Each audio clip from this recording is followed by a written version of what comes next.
I think I know what this throw represents. It represents two beings and several birds. The first being is right here.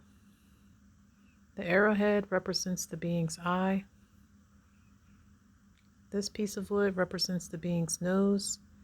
This piece of wood represents the being's upper lip. This piece of wood represents the being's tongue. This piece of wood represents the being's lower lip. The second being is right here. The being's eye is here. The being's upper lip is here.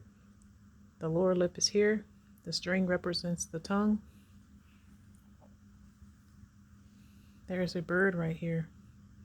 The bird's eye is here. The strings represent feathers on the bird's head. The bird's beak is here. The bird's tongue is here. There is a bird here. The bird's eye is here. The bird's beak is here. The back of the bird's head is here. On this being's head is headgear.